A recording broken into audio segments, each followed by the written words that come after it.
Rumah di ujung kebun jati. Tidak ada yang benar-benar tahu kapan rumah itu dibangun. Berdiri sendiri di ujung kebun jati yang rimbun, rumah tua berarsitektur kolonial itu terlihat seolah telah lama ditinggalkan dunia. Jendelanya berdebu, atapnya dipenuhi lumut, dan pagar kayunya lapuk seperti tulang belulang masa lalu. Anak-anak desa menyebutnya rumah menanti. Menanti apa? Tidak ada yang tahu pasti.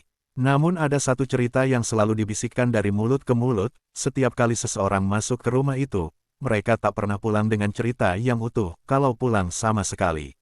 Dita, seorang jurnalis muda yang tengah menyusun buku tentang misteri lokal, tertarik untuk menyelidikinya. Ia tidak percaya cerita hantu. Baginya, semua mitos pasti ada penjelasan logis. Maka, suatu sore berawan, ia datang sendiri dengan kamera dan buku catatan. Begitu memasuki halaman, hawa berubah drastis. Udara terasa dingin meski matahari masih terlihat malu-malu dari sela awan. Dita mencatat perasaan aneh itu, lalu menyalakan senter dan mendorong pintu yang setengah terbuka. Berderit pelan, seolah menyambut. Di dalam, aroma tanah basah dan kayu lapuk menyergap. Lantai retak, dinding penuh coretan seperti tulisan anak kecil, tapi tidak dalam bahasa yang bisa Dita kenali. Ia memotret. Di ujung lorong gelap, terlihat pintu setengah terbuka. Cahaya samar seperti lilin menari-nari dari dalam. Dengan hati-hati, Dita mendekat. Suara bisikan mulai terdengar, bukan dalam bahasa Indonesia, tapi entah kenapa Dita bisa mengerti. Jangan di sini, jangan buka, belum waktunya. Tiba-tiba, pintu menutup sendiri.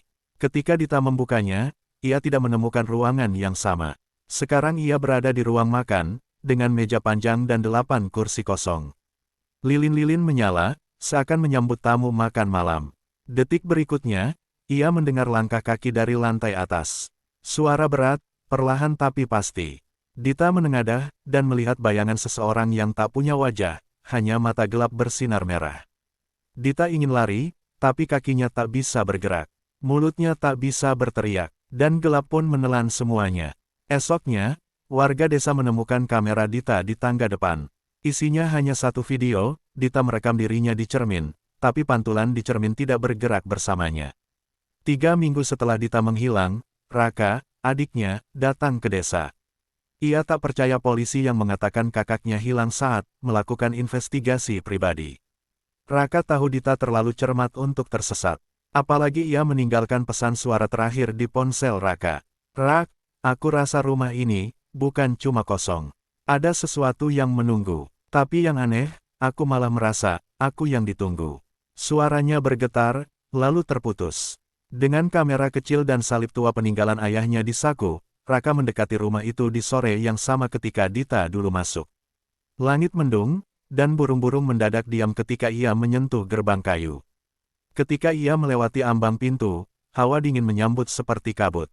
Tapi tidak ada suara, tidak ada bisikan, tidak ada bayangan. Hingga ia tiba di lorong yang Dita potret.